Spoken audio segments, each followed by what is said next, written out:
जी, अस्सलाम वालेकुम। वालेकुम अस्सलाम। कैसे सर आप? अल्लाह का शुक्र है जी, आप खैरियत हैं? अल्हम्दुलिल्लाह। आज हमारा जो बिलीफ इर्रेशनल बिलीफ है वो ये है, human happiness is externally created, people have little और नो एबिलिटी टू कंट्रोल और change their feelings. Human happiness is externally created and people have little और नो एबिलिटी टू कंट्रोल और change their feelings. इसके बारे में अगर कोई सवालात हों तो ठीक है, ये मेरे ख्याल में तो ये अक्सर पाया जाता है जी। This is a very commonly observed belief. I don't feel like it. आपने लोगों को बहुत कहा होगा, सुना होगा, दिल नहीं किया, दिल नहीं किया। एब्सोल्युटली। स्पेशली इसका जो सेकंड पार्ट है ना कि हमें कंट्रोल नहीं होता अपनी फीलिंग्स पे। इस मामले में तो मैंने देखा है कि जनरली लोग फ्लेक्सिबल भी होते हैं कि नहीं ठीक है, अगर हमें कोई if we are feeling a certain way हम उसको मैनेज कर सकते हैं, कंट्रोल कर सकते हैं। जो इसका पहला पार्ट है वो तो फैक्ट की तरह जनरली एक्सेप्टेड होता है कि भाई खुशी तो बाहर ही है ना। मेरे साथ अगर बिल्कुल। अच्छा हुआ तो मुझे अच्छा लगेगा, मेरे साथ बुरा हुआ तो मुझे बुरा लगेगा। Right right. बिल्कुल सही। और टू द एक्सटेंट के जनरली अगर ये बात कही जाए तो ये भी इसका मतलब लिया जाता है, जो मैंने ऑब्जर्व किया है कि ये तो फिर आप दुनिया से डिस्कनेक्ट होके बस अपने जहन में जिंदगी गुजार लें। ठीक है, ऐसा है तो कर ले, फिर आप बस अपने अंदर खुश रहे। तो वो कुछ मस्त मलंग और या इस किस्म के डिस्कनेक्टेड फ्रॉम द वर्ल्ड, सही बात। उस किस्म की कुछ पिक्चर बनती है rather than an empowered picture. It is more of या फिर दूसरी तरफ कोल्ड कोल्ड पिक्चर, कि इससे कोई फर्क नहीं पड़ता चीज़ों से, ये भी बन जाती है। यानी ये भी बन ही जाती है। Has his own ways of doing things, ये मसले बन जाते हैं। फरिया आप अनम्यूट कर लीजिए। जी, अस्सलाम वालेकुम सर। वालेकुम अस्सलाम रहमतुल्लाह जी। सर एक और चीज़ भी होती है कि हम वेट करते रहते हैं कि फलाना इवेंट हो जाएगा तो देन ज़िंदगी में खुशी आ जाएगी, पढ़ाई खत्म हो जाएगी तो फिर खुश हो हाँ। जाएंगे, शादी हो जाएगी तो खुश हो जाएगी, घर बन जाएगा। You just keep waiting for events to happen. Right right. और राइट राइट। वो होते रहते हैं इवेंट्स, लेकिन अंदर से खुशी नहीं हो तो फिर खुश नहीं होता इंसान। Exactly exactly. और इसमें बड़ा सबक है। यानी हर प्रॉब्लम जो है, हम जिसको ख़त्म, ज़ाहिर है कि we don't want to be in problems, therefore we always are looking for a time when this will not be there. But we what we tend to miss is कि जो भी सिचुएशन होगी उसमें अपनी प्रॉब्लम्स होंगी, अपने मसाइल होंगे। ये पूरी ज़िंदगी का लेसन है शायद हमारा। इस दुनिया के अंदर तो ये कानून कार फरमा है, क्योंकि आजमाइश है और हर हाल में रहनी है। लेकिन सर तो हम ये इतनी चीजें मिस कर देते हैं ना, बच्चे बड़े हो जाएंगे तो हम उनका बचपन नहीं एंजॉय करते। ट्रू और जो ट्रू। जो मोमेंट होता है फिर उसको नहीं एंजॉय करते, बिकॉज वी आर वेटिंग कि ये गुजर जाए, फिर जो वक्त होगा वो ज्यादा बेहतर होगा, असल में ज्यादा उसके लिए पैदा हुए थे हम। सो सही। हाँ, बिल्कुल ठीक। That's so true. और उसके नतीजे में जो प्रेजेंस है वो बिल्कुल ही ख़त्म हो जाती है। बिल्कुल सही बात है। हम बच्चों की जो ग्रोथ है उसको अनफॉर्चुनेटली मिस कर जाते हैं। उस पूरी उनकी डेवलपमेंट का एक एक लम्हा जो हो रहा होता है, एन एवरीडे लेसन। फिर लेकिन अल्लाह मियाँ देखिए दूसरा चांस देते हैं, फिर आपको ग्रैंड चिल्ड्रन देते हैं, एंड यू ये enjoy each and every second of their you know absolutely. growing up. It's so fascinating to watch them. बिल्कुल जी। And then you wonder कि आपने अपने बच्चे क्यों नहीं इस तरह एंजॉय किए। And you also become a headache for their parents, because वो उस स्टेज पे होते हैं जिस स्टेज पे आप थे उस वक्त। जी बिल्कुल, और बिल्कुल। आपको अब ये रिकग्नाइज अगर हुआ है कि ये तो टाइम गुजर जाएगा, तो वो उनके लिए तो इस जी। वक्त वही चीज़ें इंपॉर्टेंट है जो उस वक्त आपके लिए थी। नहीं सर, मैंने देखा लाइक मेरी बेटी शी इज़ 35 जब यू नो बच्चा पैदा हुआ है, क्योंकि उन्होंने पहले डिसाइड किया था अभी नहीं करना। So she is enjoying her son a lot more, you know. Right, right. So क्योंकि हम लोग we were in our early 20s and there was, you know, मुझे लगता है हम खुद भी बच्चे थे जब हमारे बच्चे हो गए थे। हुँ, तो लेकिन ये मैंने देखा कि उसने लेट हुआ है तो शी इज़ एन्जॉयिंग। और अब इतनी ज़्यादा इन्फॉर्मेशन भी है, बिल्कुल, तो बिल्कुल। हमें तो पहले ऐसे लगता था, मैं सोचा करती थी कि बच्चे क्यों नहीं एक इंस्ट्रक्शन शीट के साथ आते, डूज़ एंड डोंट्स सही पता बात, होने चाहिए। बिल्कुल तो सही। इसमें जी, जो दूसरा वाला एस्पेक्ट है ना मोहित साहब, जी, जी। एबिलिटी टू कंट्रोल और चेंज देयर फीलिंग्स, उसमें एटलीस्ट अपने मामले में तो मैंने ये एक ऑब्जर्व की है वीकनेस कि दूसरों के मामले में हम बड़े क्लियरली ये फील करते हैं कि हाँ उनको चाहिए कि वो अपने इमोशंस मैनेज कर लें बेहतर। हम बच्चों को भी समझाते रहते हैं, लेकिन अपने मामले में ये इम्प्लीमेंट करना खासा मुश्किल होता है। That's quite right. ये तो हर अच्छी चीज़ के बारे में ये रूल अप्लाई हो जाएगा, दूसरों के लिए करना आसान होता है, मशवरा ये देना भी बहुत ठीक है। आसान होता है। लेकिन इसी वजह से वो एक एक बल्कि कहा जाता है कि आप अगर कोई आपके पास आता है मशवरा लेने के लिए, तो उससे ये पूछें, one of the things that you can ask that person is कि आपसे अगर ये कोई मशवरा ले तो आप क्या कहेंगे? तो बिल्कुल ठीक बात करेगा।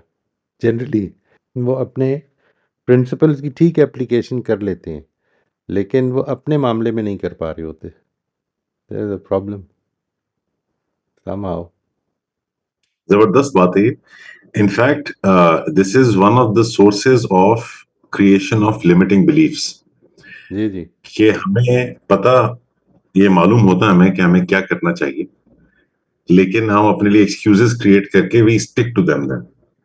यानी मेरे मामले में ये मशवरा इसलिए अप्लाई नहीं हो सकता कि ये एक मजबूरी है, ये मजबूरी है, ये मजबूरी है। Right, right. और वो बहाना जो हम बना रहे थे हम उसको बिलीव भी करना शुरू कर देते हैं। वो बिलीव करते हैं वाक़ई, सही बात है। मैं कहता हूं जो पहला पार्ट है इसका कि human happiness is externally created, ये एक इरैशनल बिलीफ है।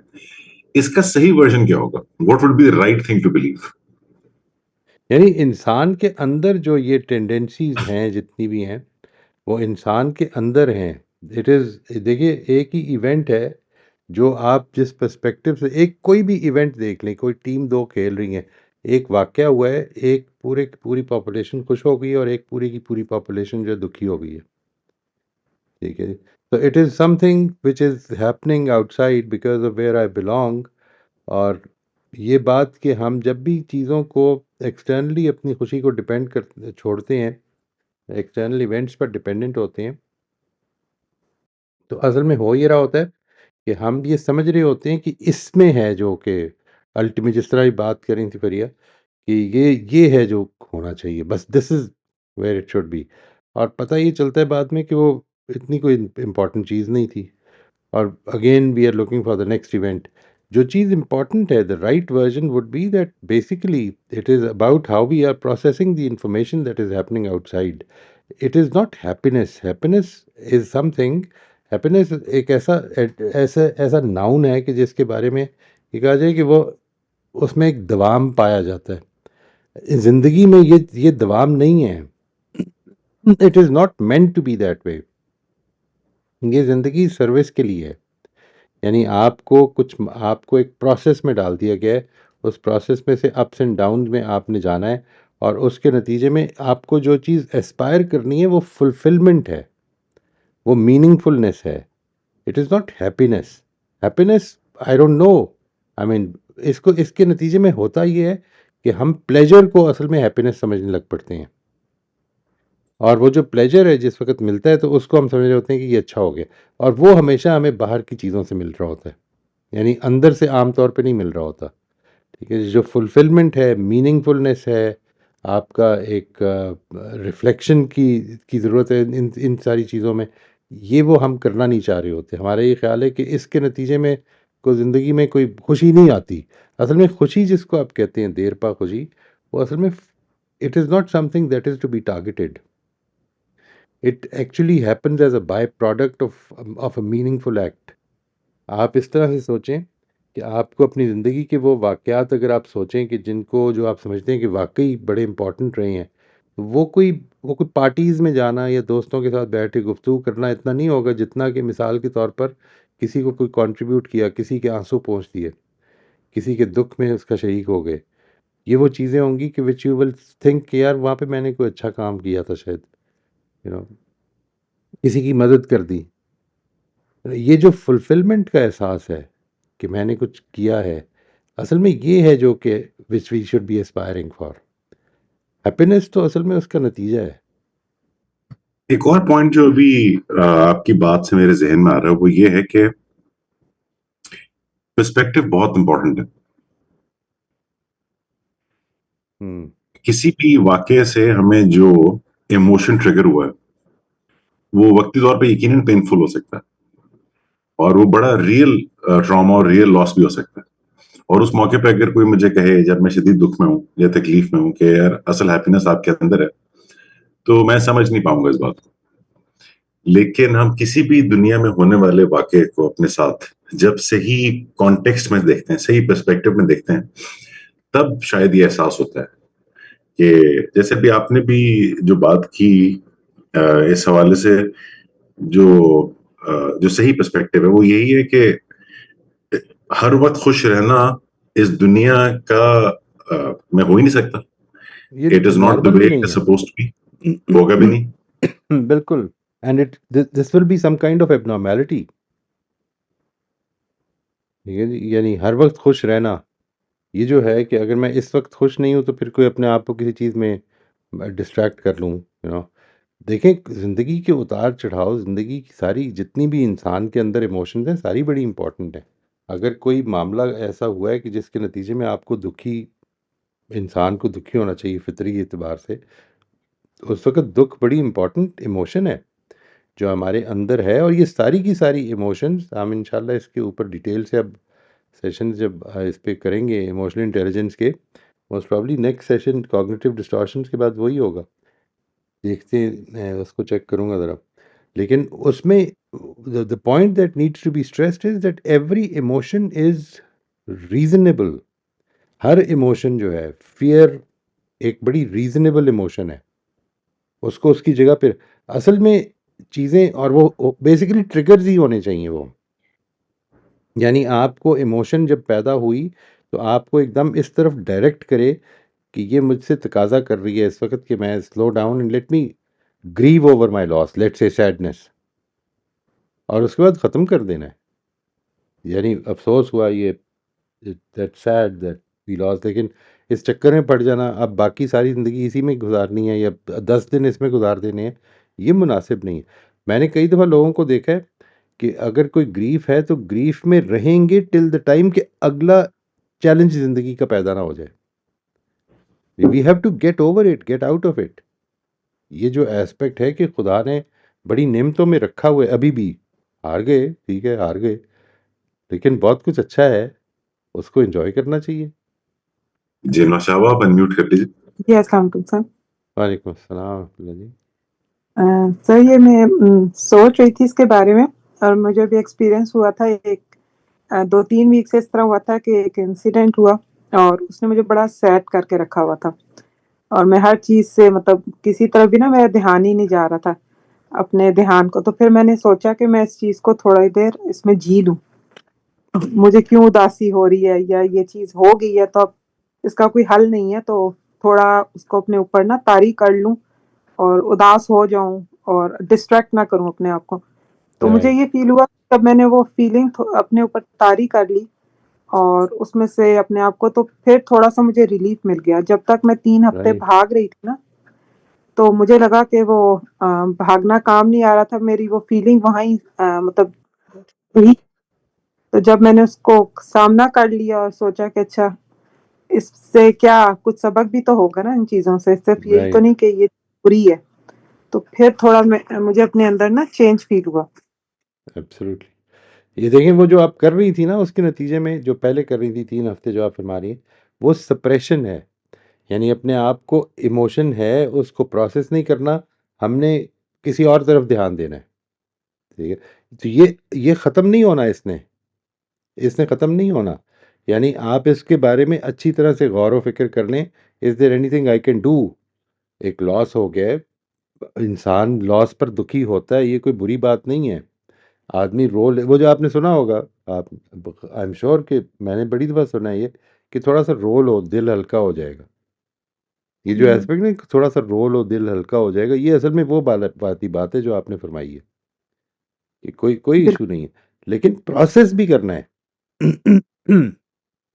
और ख़ास तौर पर इस इस एस्पेक्ट से प्रोसेस ज़रूर करना है कि ये ज़िंदगी जो है, ये हमारा जो पैराडाइम है ज़िंदगी का, देखिए ये मैं कहता हूँ, जब मैं आपने आप आई एम श्योर कि आप लोग भी ये सोचते होंगे हर चीज़ में उसको ले आता है।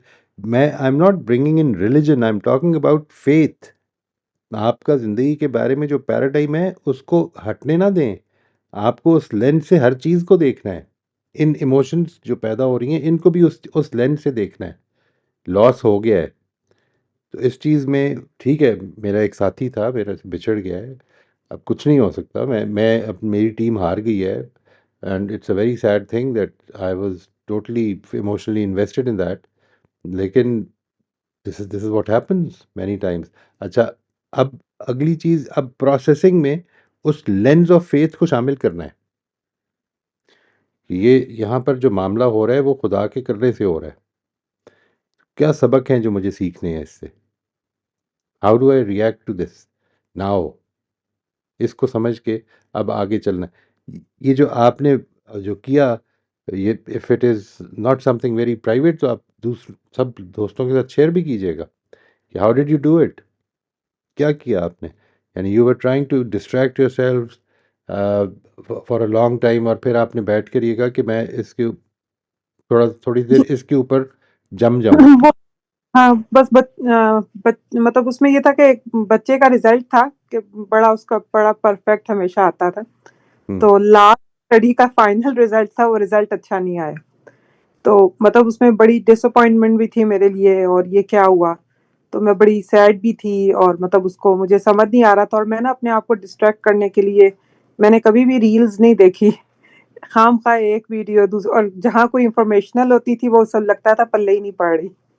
हम्म। तो मतलब डिस्ट्रैक्ट करने के लिए वो देखती रही 3-4 हफ्ते उसी में। तो फिर उसके बाद मैंने सोचा कि यार ये तो मैं बहुत गलत कर रही हूँ अपने साथ। बैठूँ, सोचूँ क्या-क्या पॉसिबिलिटीज़ निकल सकती हैं। उसके केस में क्या पॉसिबिलिटीज़ थी, उस मतलब बच्चे से भी बात नहीं की इसी गुस्से में कि हम्म। क्या करूँ? तो फिर अपना एक सोचा कि सबसे पहले अपने आप को काम डाउन करूँ कि इख्तिताम नहीं हुआ, इसमें सबक होगा, ये उसके लिए भी सबक होगा, मेरे लिए भी सबक है कि ज़िंदगी में क्या। तो वो उससे फिर मैंने बहुत सारी चीज़ें निकाली कि अल्हम्दुलिल्लाह सेहत है, दोबारा हो सकती है एक चीज़, एंड ऑफ द वर्ल्ड नहीं हुई ये चीज़। हम्म। और हम्म। अपने आप को भी इस तरह मैंने डिफरेंट चीज़ें फिर की कि ये इम्तिहान भी हो सकता है। इस इम्तिहान में अल्लाह देखना चाह रहा होगा कि मेरा रिस्पॉन्स कैसा है। और वो तमाम चीज़ें जो है ना वो फिर मैंने सोची बैठ के, हम्म। तो फिर मुझे अपनी हम्म। फीलिंग थोड़ी-थोड़ी चेंज होनी फ़ील हुई।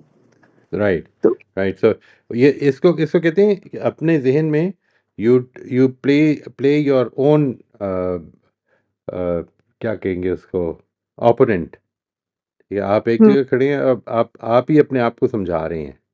ठीक है, जी, आपने बिल्कुल। जहन में एक डिबेट चल रही है। ये बड़ी अच्छी एक्सरसाइज होती है ये। दिस इज ये अच्छा है, इमोशंस को प्रोसेस करने के हवाले से ही बड़ा अच्छा है। तो वेल डन जी, माशाल्लाह, दैट्स एक्सीलेंट, दिस भी इज वो एक्सीलेंट। जिस तरह कन्वर्सेशन करनी है, लेकिन उसके लिए भी मैंने बहुत पॉइंट्स बना के सोच रही हूँ कैसे बात हो, किस तरह ना हो। ये हम्म। नहीं कि मतलब अपनी फीलिंग्स को काफ़ी हद तक सेटल कर लिया मैंने, मतलब हो रही हैं, अभी पूरी तरह नहीं हुई, लेकिन हम्म। ये है कि अब उस ट्रैक पे आ गई हूँ कि जहाँ फीलिंग्स जो है ना वो हैंडल होनी शुरू हो गई हैं अपनी, माशाल्लाह। और चीज़ें माशाल्लाह। पता शुरू हो गई क्या हुआ। लेकिन वो 3 हफ्ते तो मुझे बड़े डिस्टर्ब लगे कि ये क्या हो रहा है। बिल्कुल। बिल्कुल। Thank you sir. Most welcome जी। मोहम्मद उमर, आप अनम्यूट कर लीजिए। अस्सलाम वालेकुम जनाब। वालेकुम अस्सलाम वरहमतुल्लाह जी, खैरियत से हैं? जी अल्हम्दुलिल्लाह। वो कुछ थोड़ी-सी प्रॉब्लम्स है जी जो फेस कर रहा, तो उसके बारे में बात करना चाहता हूँ। अब जैसे शुरू-शुरू में जॉइन करा था जी अपना सेशन आपका, तो उस वक़्त में ना जो अप्रोच थी, तो वो रिज़ल्ट ओरिएंटेड थी और काफ़ी वक़्त हो गया अल्हम्दुलिल्लाह। तो अब जो इन सब के नतीजे में जो चीज़ अब वजूद में आई जी, वो ये है कि अब चीज़ें प्रोसेस ओरिएंटेड हो गई। लेकिन उसके अंदर एक प्रॉब्लम ये आ रही है जी कि अब इन्फॉर्मेशन और नॉलेज तो अभी फ़िलहाल चल रही है जी हमारे सेशन के साथ-साथ। लेकिन इसके साथ में जो प्रैक्टिस रिक्वायर्ड है जी, उसकी जो रिक्वायरमेंट है, तो उसका फुलफिलमेंट नहीं हो सकते हैं। उसका तो मतलब वो उसकी जो अरेंजमेंट है ना जी, जैसे प्रैक्टिस की, तो वो जी। नहीं हो पा रही। अब जैसे मान लिया मेरा अपने ऊपर भी काम चल रहा, बच्चों की पेरेंटिंग है, चाइल्ड एजुकेशन है और तो इस तरह के जो मसाइल हैं, तो वो यहाँ एनवायरनमेंट में तो देखने को मिल भी नहीं रहे। तो टीचर देखने जाओ तो वो नहीं है और अपने ऊपर कोई प्रॉब्लम आ गई, उसके लिए डिस्कस करो तो आदमी अवेलेबल नहीं है। तो इसके लिए अगर कुछ हो सकता हो तो कोई या तो इसकी कोई कोई आगे मिसाल बात। दीजिएगा जब आप कहते हैं कि इस ज़िंदगी को रिज़ल्ट ओरिएंटेड से प्रोसेस ओरिएंटेड की करने की कोशिश की और फिर इसमें जब ये मसले पैदा होते हैं तो मुश्किल होती है। इसकी अगर कोई एक मिसाल आप दे सकें तो मेरे लिए ज़रा आसानी हो जाएगी समझने की कि आप किधर इस वक़्त एग्ज़ैक्टली किधर है जो आपका हिंड्रेंस आ रही है? इसमें जी जैसे बच्चे हैं मिसाल के तौर पे, तो उनके एजुकेशन का जो मसला है, तो पहले ये था कि मतलब पढ़ लें, एक डिग्री मिल जाए और ये जो चीज़ है इनके अंदर बस उंडेल दो ना एक तरह से। लेकिन पता ये चला कि ये उंडेल ही नहीं जा सकती, उसका एक प्रोसेस है और फिर ये है कि जो रिज़ल्ट हमने एक्सपेक्ट कर रखे हैं कि भई ये उसके एक्सपेक्टेशन है हमें कि भई ये निकल जाएँगे, तो वो भी 90% तो नहीं है कि यही निकलेंगे और वो पता नहीं हुँ। क्या निकलेंगे। तो वो एक प्रोसेस है। अब उसके अंदर बहुत सारी प्रॉब्लम्स इस तरह की है कि भई अब ये इन्फॉर्मेशन बेस्ड चीज़ें हैं और ये प्रैक्टिस बेस्ड चीज़ें हैं। मिसाल के तौर पे जैसे क्रिटिकल रिफ्लेक्शन या क्रिटिकल थिंकिंग है, तो वो सिर्फ़ इन्फॉर्मेशन से काम नहीं चल रहा उसके अंदर। तो उसके लिए एक पूरा प्रैक्टिस का सेशन है जी, प्रैक्टिस वो सही। उसके बिना काम ही नहीं चलेगा। तो ऐसे ही बहुत सारी चीज़ें हैं हमारी इसमें कम्युनिकेशन है सपोज़ करो, तो मेरी तो बहुत ही ज़्यादा प्रॉब्लम्स है उसके अंदर। मतलब कभी-कभी मैं यहाँ जैसे बात करता हूँ अपने फ़ोरम पे भी, तो वो इस तरह से मैं अपनी फीलिंग्स को रिप्रेजेंटेशन नहीं कर पाता उनका। मतलब लैंग्वेज बैरियर है और प्रेजेंटेशन प्रॉब्लम है। उसी तरह इतनी सारी ये चीज़ें हैं जो प्रैक्टिस के ऊपर डिपेंड कर रही हैं। तो उसके लिए ये प्लेटफ़ॉर्म जो है ना बहुत ही ऐसा लग रहा है कि अब इसमें ना बहुत ज़्यादा प्रैक्टिस की ज़रूरत है इन्फॉर्मेशन की जगह। तो वो प्रैक्टिस के लिए कुछ अगर हो उसमें सकता हो आप तो जो सर। स्किल्स बेस्ड चीज़ें हैं ना, उसमें कोशिश ये कीजिए कि बहुत सारी इकट्ठी ना शुरू करें। यानी मिसाल के तौर पर अगर आप कम्युनिकेशन पे बात कर रही हैं, ठीक है? कम्युनिकेशन के अंदर एक एक हमें जो चीज़ करनी है, वो ये करनी है कि हमने अपनी कम्युनिकेशन को ज़्यादा लिसनिंग ओरिएंटेड बनाना है। यानी हमारा पहला टारगेट ये है कि हम अपने साथी की बात पूरी तरह से समझ लें। इख्तलाफ अगर हो गया तो साइड पे रखते हैं अभी इख्तलाफ। पहले हम उसकी बात को समझने की कोशिश करते हैं, जो भी बात कर रहा है उसकी बात को समझने की कोशिश करते हैं। अच्छा, ज़ाहिर है कि इसके अंदर जो चीज़ इम्पोर्टेंट है वो ये है कि दूसरा बात समझाना चाहता भी हो, वो सिर्फ लड़ाई करने के लिए नहीं आया होगा। अच्छा, आपके इस समझने के अंदर आपकी कुछ चीज़ें डेवलप होंगी। यानी वो कौन से सवालात हैं जिस पर आदमी ये महसूस करता है कि ये सवाल ये समझने के लिए नहीं पूछ रहा बल्कि गिराने के लिए पूछ रहा है, तो मुझे उस सवाल को भी रिव्यू करना है। तो आप एक एक स्किल को ले लें, ठीक है जी? एक स्किल को लें, उसके अंदर थोड़ा सा कंफर्ट लेवल पैदा कर। एक है चीज़ों के बारे में इंट्रोडक्शन। चीज़ों के बारे में इंट्रोडक्शन जो है ना, वो आपको सैकड़ों चीज़ों के बारे में एक ही वक्त में हो सकता है, that is not a problem. आपको क्रिटिकल रिफ्लेक्शन के बारे में बताया जा सकता है कि ये है क्रिटिकल रिफ्लेक्शन, ये होती है। अब आप उसकी प्रैक्टिस करने लगे हैं, तो जब आपको उसकी पूरी की पूरी स्किल समझ में आ गई है, तो फिर आधा घंटा 15-20 मिनट चीज़ों के बारे में इस पर एक फॉर्मल प्रैक्टिस का सेशन रख लें अपने लिए कि जो मैंने करनी है, और उसमें वही करें और कुछ ना करें। जब लोगों से बात कर रहे हो तो ये बजाय जवाब देने के उस वक़्त ये सोचें कि ये इसकी बात के पीछे असम्पशन्स क्या हैं? क्या पैराडाइमेटिक असम्पशन्स हैं? कौन-सी प्रिस्क्रिप्टिव हैं? कौन-सी कॉज़ेटिव हैं? कॉज़ल हैं? ये सारी चीज़ें जो हैं ये एक एक कॉन्शियस प्रैक्टिस में लेके आनी है, लेकिन ये सब इकट्ठी नहीं लाई जा सकती। प्रैक्टिस का मामला ये होगा कि you will have to focus on one, एक लेवल ऑफ प्रोफिशिएंसी उसमें डेवलप करेंगे और फिर उसके बाद अगली शुरू करेंगे। इंट्रोडक्शन बहुत सारी चीज़ों का इकट्ठा हो सकता है, प्रैक्टिस बहुत सारी चीज़ों की इकट्ठी करनी मुश्किल होगी।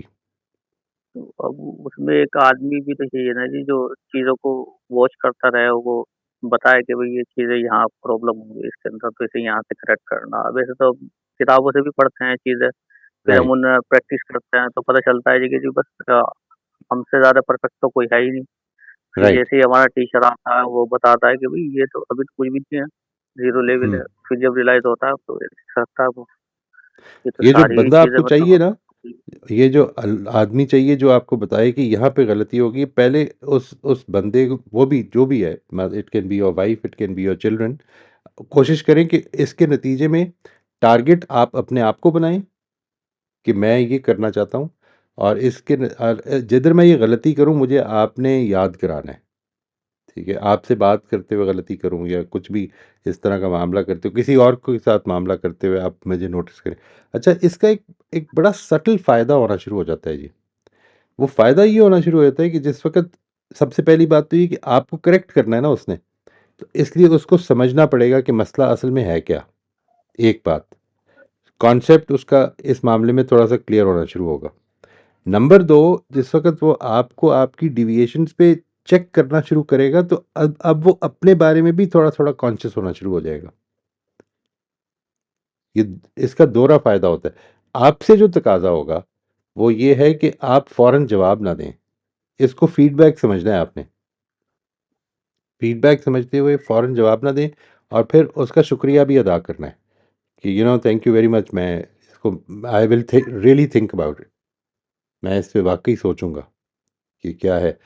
आप 2 दिन के बाद बेशक जवाब दे दें कि वो जो मामला था उसको मैं इस तरह देख रहा था असल में, या वो भी ना दें अगर ज़रूरत नहीं है। अपनी करेक्शन पे फ़ोकस करें, दूसरों को साथी बनाएँ।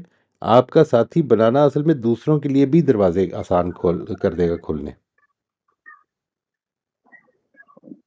अभी एक घर की में प्रॉब्लम चल रही थी, तो उसके लिए हम अपने मामू के यहाँ गए बात करने के लिए। तो करीब आधा घंटा उनसे बात हुई, और वहाँ तो मैं कुछ भी नहीं बोल पाया और वो चीज़ें समझ भी नहीं पाया जिस लेवल की बात उन्होंने करी। लेकिन घर पे आके फिर जब उसके ऊपर रिफ्लेक्ट करा तो बहुत सारी चीज़ें उसमें से काफ़ी समझ में आ गई, और ऐसा लगा कि भई वहाँ इन चीज़ों को कह देना चाहिए था। लेकिन अब ऑन द स्पॉट नहीं हो पाई वो, तो कोई पता ही बात चला नहीं। कि वो प्रैक्टिस। आप ये देखें, ये जो ऑन द स्पॉट होना है, ना हो पाने की भी वजह को एनालाइज ज़रूर करें। मसलन क्या वो रिस्पेक्ट की वजह से, उनके रोब की वजह से, क्या वजह थी जिसकी वजह से नहीं हो पाई? क्या वो प्रोसेस नहीं हो पाई उस वक्त, उसको समझने में मुश्किल हो रही थी? यानी पहली मीटिंग तो आपने मुख्तस कर दें, पहली 1 2 3 4 10 मीटिंग्स जो हैं मुख्तस कर दें कि बात समझनी है। जब बात समझ में आ गई है तो अब उसका एनालिसिस हो सकता है, उससे पहले तो समझे बगैर तो हो नहीं सकता ना। तो सबसे पहले तो इसको सोच लें। अच्छा, आप हो सकता है एक जवाब दे सकते थे लेकिन नहीं दिया, फिर क्या हुआ?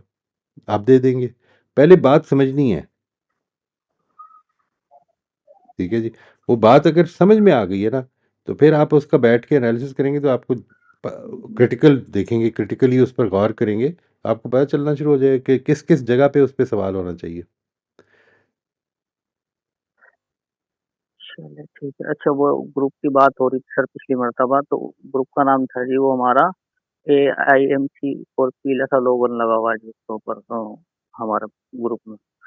और वो लाइफ अच्छा। स्किल्स बाय मोइज़म सर है ना? तो वो चल रहा था ग्रुप सर, तो उसमें वो हाँ, हाँ। शोभा जी आती थी और आप आते थे, वो तो को-होस्ट होती थी उसमें वो। तो उसके अंदर बहुत अच्छा काम चल रहा था, उसमें रोल डिटरमाइन हो रहे थे जो हमारे, जी, कि जी, हमारे जी, जी, कौन-कौन जी। से रोल जी, जी, हैं। जी, जी। वो अलमारिद कनाडा ने किया था जी। अलमारिद कनाडा ने किया था। वो अनफॉर्चुनेटली कुछ ये काम शुरू हुआ, उसके बाद फिर ये खानका का सेशन भी जब शुरू हुआ ना, तो उसके बाद मेरे लिए एक वक़्त में 3 से ज़्यादा सेशंस करना थोड़ा मुश्किल था। तो इस वजह से वो फिर कर लिया। ये जो सेशन चल रहा है, अल्लाह करे कि ये अपने इख्तिताम तक पहुँचेगा जब, तो फिर इसके बाद मेरा इरादा है कि कोई ना कोई सेशन जो है, ज़ाहिर है कुरान मजीद का एक सेशन जो है उसको कंटिन्यू करना है जब तक अल्लाह ने ज़िंदगी दी है, जब तक बोल सकता हूँ, सुन सकता हूँ। और दूसरी चीज़ जो है वो खानका का सेशन जब तक चलेगा चलेगा इंशाल्लाह। लेकिन इसको इन चीज़ों को मसलन खानका के सेशन को और इस सेशन को हम उसमें कन्वर्ट कर सकते हैं इंशाल्लाह। पहले एक कॉन्सेप्चुअल तारुफ हो जाए चीज़ों का, उसके बाद उस पे भी चाहेंगे ज़रूर। मैं तो उसका कायल हूँ जी कि वो जब तक डिस्कशंस नहीं होंगी मामलात की अच्छा फ़हम डेवलप करना होना मुश्किल हो जाता है। अस्सलाम वालेकुम। वालेकुम अस्सलाम वरहमतुल्लाह जी। फरिया आप अनम्यूट कर लीजिए।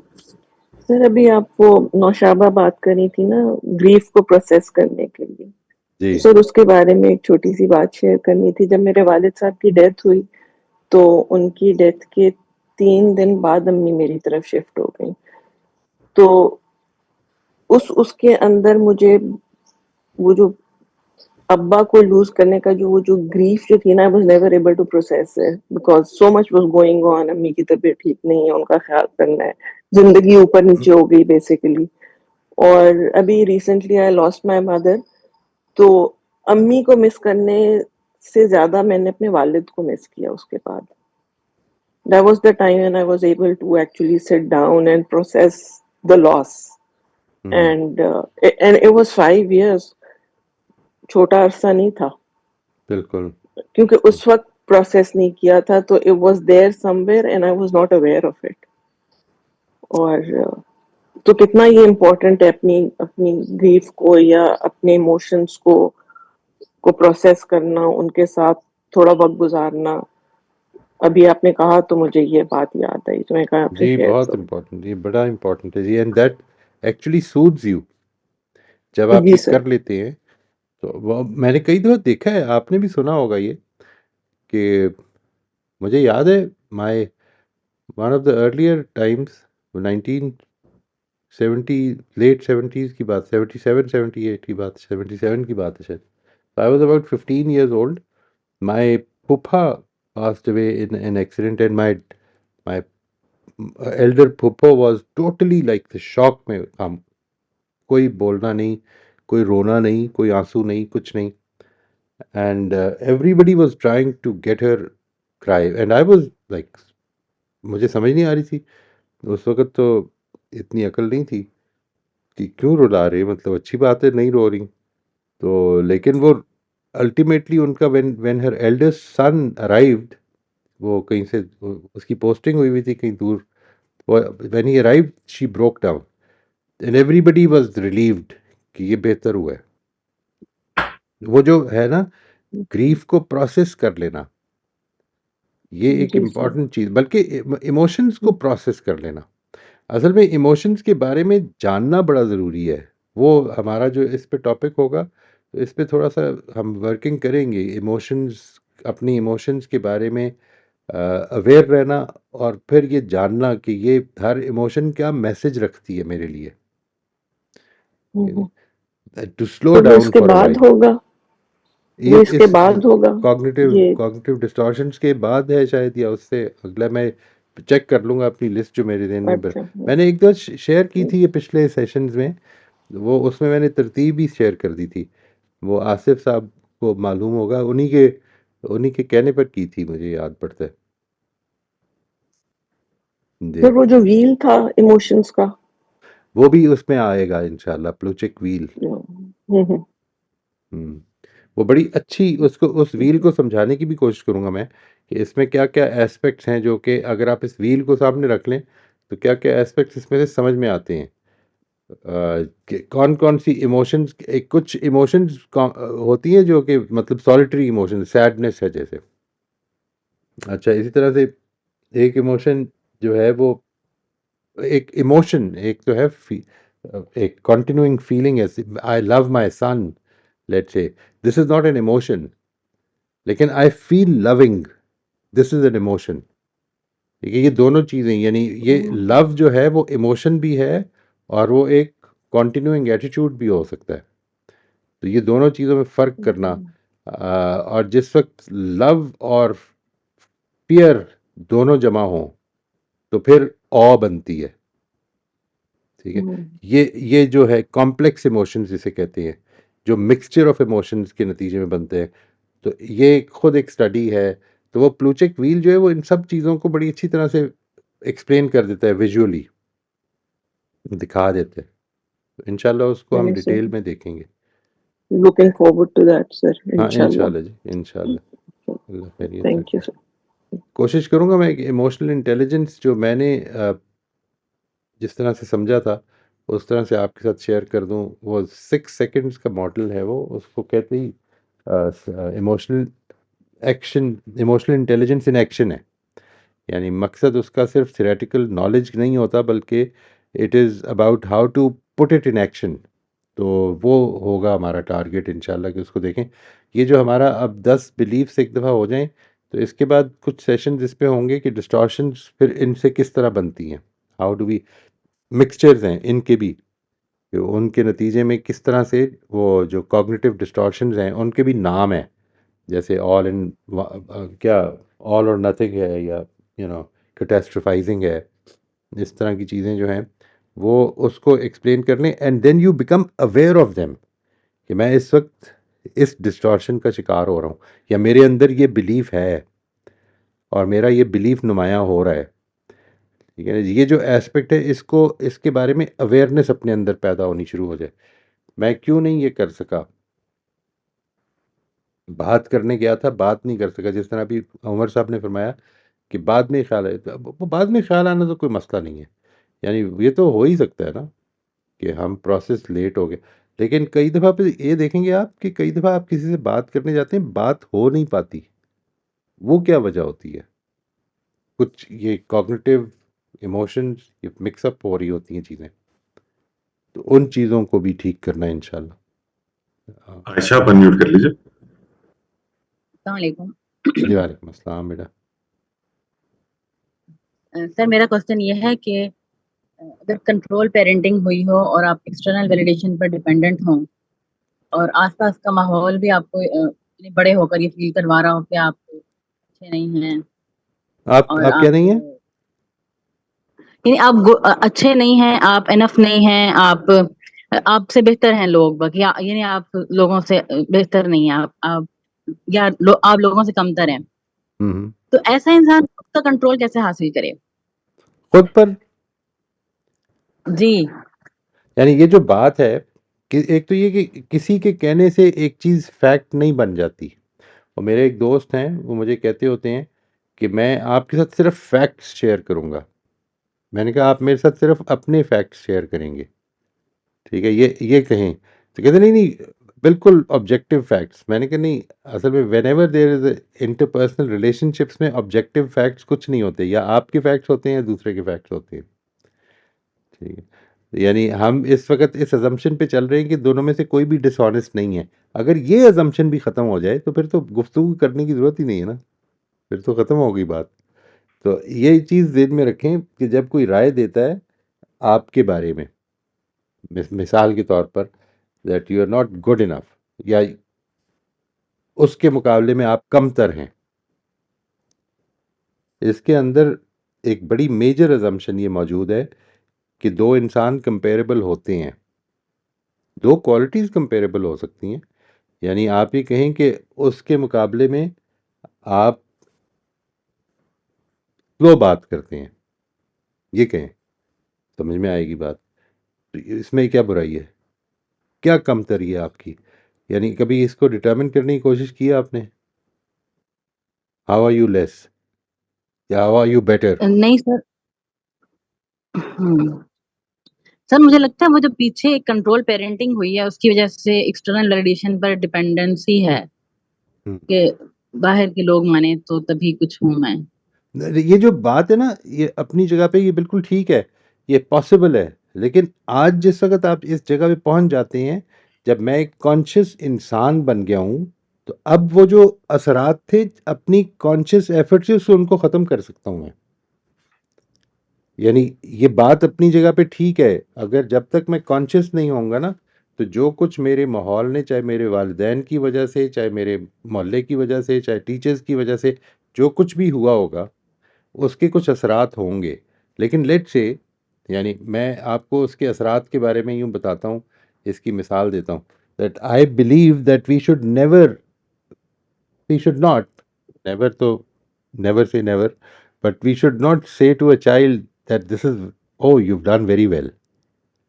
ये हमें नहीं कहना चाहिए, ठीक है, यानी नहीं कहना चाहिए, लेकिन मेरा ख्याल है 10 दफ़ा दिन में कह देता हूँ मैं, और फिर ख्याल आता है कि नहीं कह रहा। अच्छा, इसके नतीजे में 10 से 6 हो गई होंगी चीज़ें, लेकिन फिर निकल जाती है।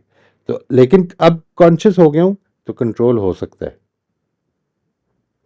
ये बात कि मैं कॉन्शियस हो गया हूँ इस चीज़ के बारे में कि मेरे अंदर ये मसले हैं, इसको भी छोड़ दें, इसके बहुत ज़्यादा इस रीज़न में ना पड़ें कि ये क्यों है, ये मसले हैं।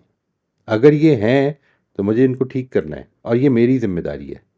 ये इस एम्पावरमेंट के साथ खड़े होना है मैंने। सही। समझ में आ गई? यानी इससे इसको ना डिटर्मिन करने की कोशिश करें कि इसमें किसकी गलती है। इससे फ़र्क नहीं पड़ेगा। यानी आपका टारगेट इससे अचीव नहीं होगा। आपका टारगेट इससे अचीव होगा कि मैंने करना क्या है। आप डायग्नोज कर लिया, अगर आपने डायग्नोसिस अगर मेरा ये है कि देखिए मैं इस तरह से सोचता हूँ, तो ये सोच ठीक नहीं है। इसके ऊपर क्रिटिकली रिफ्लेक्ट करिए, आपको पता चल जाएगा कि इसके अंदर बेसिक अजम्पशन है जो बिल्कुल गलत हैं। यानी जब हम दो इंसानों को कंपेयर करने लग पड़े, तो असल में हम कितनी चीज़ें इग्नोर कर देते हैं। उनके पोटेंशियल्स डिफरेंट हैं, उनके हालात डिफरेंट हैं, उनकी नज़रें डिफरेंट हैं, उनके जहन डिफरेंट हैं, और आप ये कह रहे हैं कि तुम उससे बेहतर हो। तो किस चीज़ में? भागने में, दौड़ने में, मैथमेटिक्स में, सवाल करने में। चले आप इस पे तो हम कर सकते हैं, खेल कूद में। My mother would say that, sometimes she would say that my younger brother is more athletic. ये बात समझ में आती है, ये समझ में आती है। आप सही। किसी एस्पेक्ट को उठा के सामने रख देते हैं कि ये इसमें ज़्यादा अच्छा है। अच्छा, कुछ चीज़ें जो मेरे हाथ में हैं, कुछ चीज़ें जो मेरा टारगेट भी हैं, ठीक है, मैं उन चीज़ों के बाद मिसाल के तौर पे कोई अगर ये कहता है कि वो ज़्यादा एथलेटिक है और मेरा टारगेट ज़्यादा एथलेटिक होना है, तो मैं फिर उसके बारे में सीरियसली गौर करूँगा और फिर उससे सीखूँगा भी। लेकिन अगर मिसाल के तौर पे मेरा टारगेट ही नहीं है, तो नहीं है, फिर कह रहे। सर मुझे लगता है ये जो मतलब मैं अपनी बात कर रही हूँ तो मुझे ये समझ नहीं आ रही कि इसमें ना जो बड़े का कहना है ना वो मतलब बहुत स्ट्रांग होता है मेरे यहाँ के मतलब उसने कहा है, चाहे वो गलत कर रहा है मैं उसके बारे में सोचती नहीं हूँ, गलत कह रहा है मैं नहीं सोचती इस बारे में, मतलब मेरा ध्यान इस तरफ नहीं जाता। मेरे ध्यान में होता है कि उसको मुझसे खुश होना चाहिए, वो क्यों ये कह रहा है।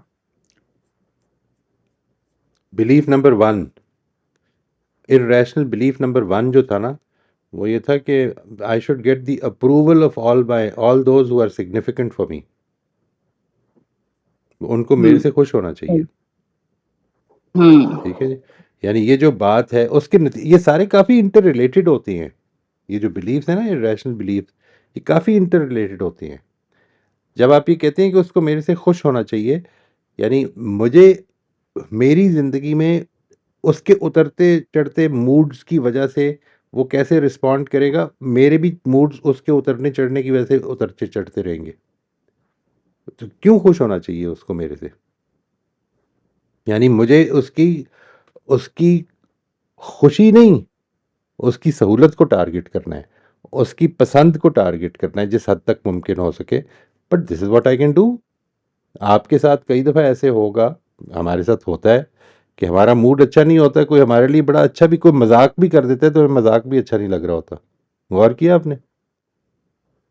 उस जी। मौके पर वो मजाक भी नहीं, क्यों? इसलिए नहीं कि उसकी गलती होती है, इसलिए क्योंकि ये मेरे अंदर कुछ ऐसी फीलिंग हो। वही जो अभी बात हो रही थी, जो अभी अली ने बात की है कि इस स्टेटमेंट को happiness, human happiness is externally created को और क्या होना चाहिए?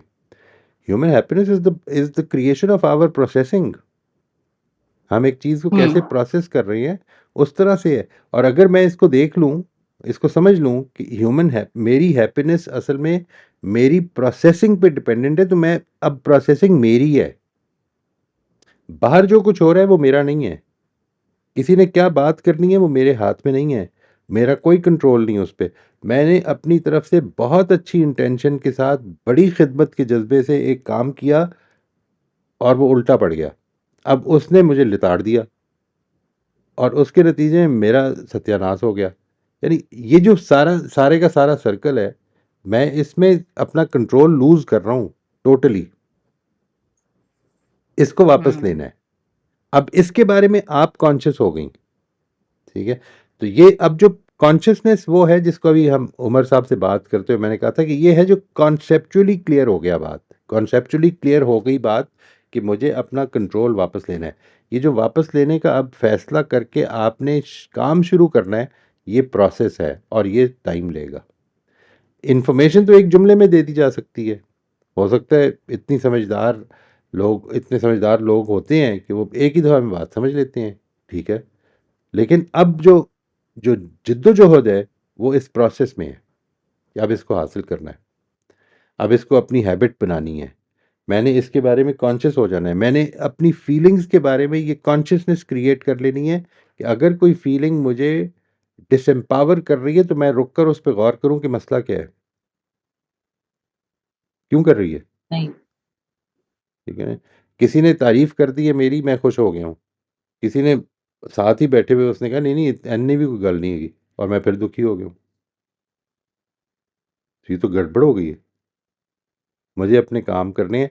जो कह रहे हैं कि ठीक नहीं है उनसे पूछें कि जी मुझे अगर आप ज़्यादा स्पेसिफिकली बताएं तो मैं इस पर अपनी वर्किंग कर सकूंगा। उसको ये बताएं, पैनिक ना करें, उसको दुखी ना हो। आपने असल में इस कमेंट को भी अपने लिए एक अपॉर्चुनिटी बना लेना है कि मैंने बेहतर होना है। और थोड़ा सा आप कुरेदेंगे तो आपको पता चल जाएगा कि यहाँ पर असल में कोई बात करने की नहीं है, सिर्फ दुखाना ही मकसूद था, वो दुखा दिया गया है। तो फिर दुखने की क्या ज़रूरत है। और अगर वो आप नहीं, आपने पूछा कि मुझे आप हेल्प करें इसको ज़्यादा डिटर्मिन करने की, तो उसने ज़्यादा स्पेसिफिकली डिटर्मिन भी कर दिया कि देखें आयशा यहाँ पर गलती है, ये चीज़ आपकी कमज़ोर है, ठीक है। आप मिसाल के तौर पर अरिथमेटिक बहुत अच्छी नहीं है आपकी, तो या तो अगर आपके लिए अरिथमेटिक इंपॉर्टेंट है तो मेहनत करेंगे, और अगर इंपॉर्टेंट नहीं है तो फिर कोई फ़र्क नहीं पड़ता आपको। जनरल नहीं कमेंट्स पे तो कभी नहीं दुखी होना चाहिए, जनरल कमेंट्स पे कभी नहीं दुखी होना चाहिए। सर, मुझे लगता है ये जो छाप है ना, ये बड़ी पक्की है कि दूसरे को, बड़े को खुश होना चाहिए, और शायद ये बचपन से ही आई है। तो ये छाप मिट सकती है क्या? मतलब मेरे ज़हन पर ये, या दिल पे, पता नहीं, ये बड़ा मजबूत है ये चीज़ कि बड़े को खुश होना चाहिए मुझसे। ये देखिए, कुरान मजीद ने एक दफ़ा भी ये नहीं कहा कि तुम्हारे माँ बाप तुमसे खुश जाएं दुनिया से। कुरान मजीद ने थ्रू आउट क्या कहा है कि तुम्हें उनके साथ एहसान करना है। वो ये नहीं बता रहा कि तुम उनकी फीलिंग्स कंट्रोल करो, वो ये बता रहा है कि तुमने क्या करना है। तो बड़ों को खुश होना चाहिए, ये सही। मेरे हाथ में ही नहीं है। उनको जाके बताएं, बड़ों को भी बताएं कि मुझे ज़रा बताएं आप, जब ये कहते हैं कि बड़ों को खुश होना चाहिए तो इससे मुराद क्या है। एक बड़ा जो है बड़ा दुखी होकर तकलीफ में बाहर से आया है और मैंने उसकी खुशी के लिए पुलाव बनाया हुआ था, उसने उठा के तो पुलाव पे भी सत्यानाश फेर दिया मेरा, इसलिए कि वो बाहर से दुखी होके आया है। अब मैं क्या करूं, बड़ा तो मेरी वजह से खुश नहीं होगा, बड़े ने तो अपनी वजह से खुश होना है। यानी इफ सही। सिचुएशन जिस चीज की आपके पास गुंजाइश ही नहीं कि आप कर सकें, you can not, you have no control over the happiness of any other person. I mean ये तो एक बात है ना, ठीक। ये यहाँ पर तो ये कह रही है, ये जो बिलीफ है वो तो ये कह रहा है कि we have no control over our own happiness. ये बात ठीक है, वी डोंट, ठीक है। लेकिन असल में जो चीज़ है वो ये कि हम ये कंट्रोल ज़रूर रखते हैं कि हम अपनी ज़िंदगी को बामकसद गुजारते रहे, एंड दैट विल, उसका बाय प्रोडक्ट हैप्पीनेस है। हैप्पीनेस इवेंट्स में नहीं सही। है, वो पासिंग प्लेजर है, वो पासिंग जॉय है, वो आएगा चला जाएगा, अगला इवेंट आ जाएगा, ठीक है। एक चीज़ दुखी कर देगी, उससे बड़ा वाक़या हो जाएगा, वो पिछली चीज़ भूल जाएंगे आप। ऐसा नहीं होता, यानी जी। छोटे-छोटे से मसले में हम दुखी बैठे होते हैं, एकदम कोई बड़ी खबर आ जाती है। मतलब उस दिन जिस दिन ये जो हिंदुस्तान का एयर क्रैश हुआ, अल्लाह ताला उन लोगों के लिए आसानियाँ पैदा फरमाए, उसमें जो रह गए, जो चले गए, सबके लिए लेकिन आप सोचिए ज़रा कि उस दिन को ज़रा अपने ज़हन में लेके आइए। Maybe we were worried about 100 things, चीज़ें हो रही थी और चल रही थी, लेकिन अचानक एक बड़ी खबर आई और सारी चीज़ें ख़त्म हो गई। तो ये है जो हमारी, ये जो ज़िंदगी के अंदर जो चीज़ें चल रही हैं, हम प्रोसेस कैसे कर रहे हैं? मैं क्या ऐसा हुआ कि फिर उसके बाद आपने 2 मिनट के बीच किया, उसके बाद my daughter was telling me कि इस तरह से कहानियाँ हैं सारी। मैंने कहा यार असल में 242 250 कहानियाँ इकट्ठी असल में सुनाई जा रही हैं, इसलिए आपको लग रहा है, वरना तो हर इंसान ही एक कहानी है ना। Every human being is a story, every human being. यानी कुछ एस्पिरेशंस हैं, कुछ लोग पता नहीं किस लिए जा रहे थे, मिलने जा रहे। देखिए जो मैं उस दिन कह रहा था, आपसे कहता रहता हूँ ना कि life is a story which is incomplete. ठीक है, ज़िंदगी की जर्नी है, ये कहीं पे ख़त्म हो जानी है। आप उन सब लोगों को स्टडी करें और देखें कैसे ख़त्म हो गई। यानी अपनी-अपनी एस्पिरेशंस थी, अपने-अपने काम थे, कुछ बड़े-बड़े मकसद थे, बस ख़त्म हो गई। जी, तो इसमें आपके हाथ में जो कुछ है वो करना है। उनको जाके अपने, अगर किसी ने ये कहा है आपसे कि आपका काम दूसरों को खुश करना है, नहीं, आपका काम दूसरों को खुश करना नहीं है। ये आपके हाथ में ही नहीं है। जो चीज़ आपके हाथ में ही नहीं, वो आपका काम कैसे हो सकता है? आप ये कहें कि आपका काम लोगों आपका काम ये है कि आप रोटी पकाएँ, लेट्स से, तो पकाएँ। आपका काम ये है कि दूसरे को आपकी रोटी अच्छी भी लगे। ये कैसे कर सकते हैं आप? आपकी आपका नहीं सर, काम ये है कि दूसरे की पसंद के मुताबिक रोटी पकाएँ, ये भी ठीक है। अगली बात करें ना कि वो आपकी तारीफ़ करे, ये कैसे हो सकता है?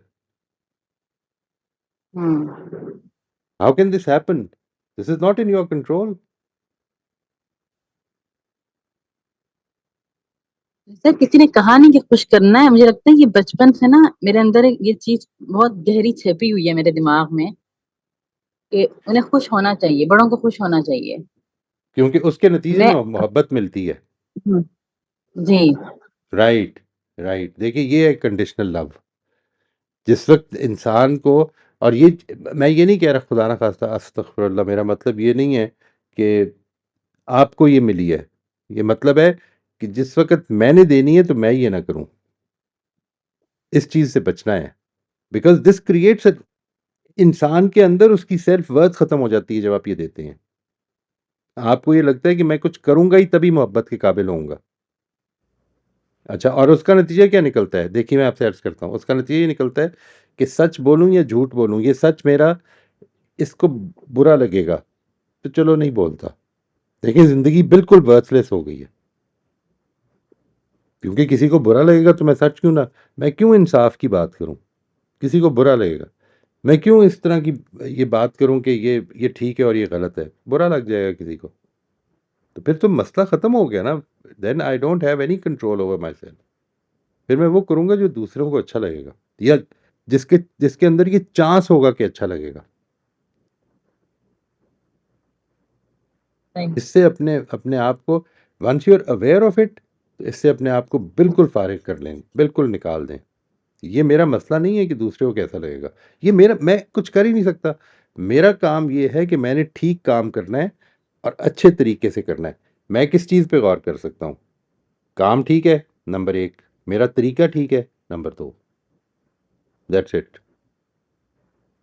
मैं पोलाइटली बात कर नहीं रहा सर, हूँ।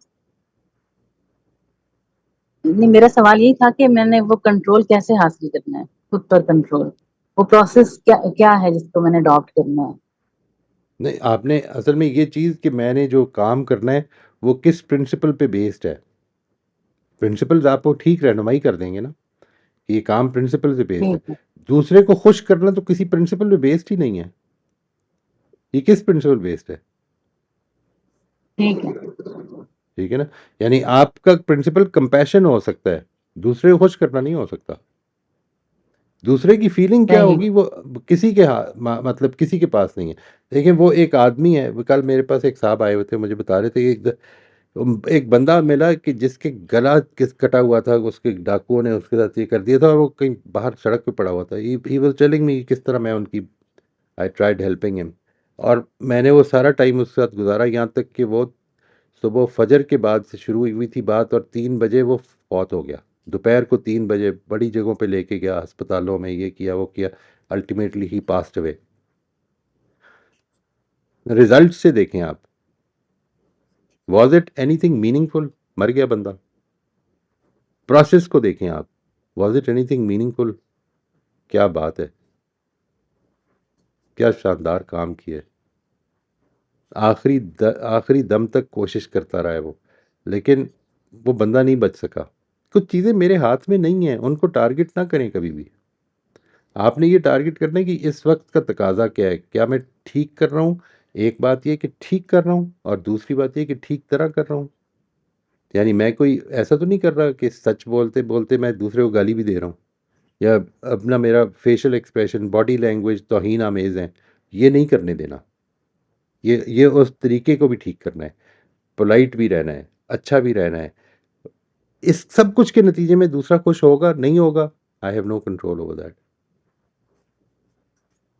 सही है। बस इससे निकलना है। आपसे जब कोई कहे कि आपका टारगेट ये, तो पहले ये देखें कि आप ये टारगेट कर सकती हैं, या कोई इंसान ये टारगेट कर सकता है। बस काफ़ी है। भले तरीके से बात करें। कुछ लोग आपको अच्छा समझेंगे, कुछ लोग आपको अच्छा नहीं समझेंगे, कोई बात नहीं, आपने भले तरीके से बात करनी है। ठीक, thank you sir. You most welcome बेटा। हमारा आज का टाइम खत्म हो गया।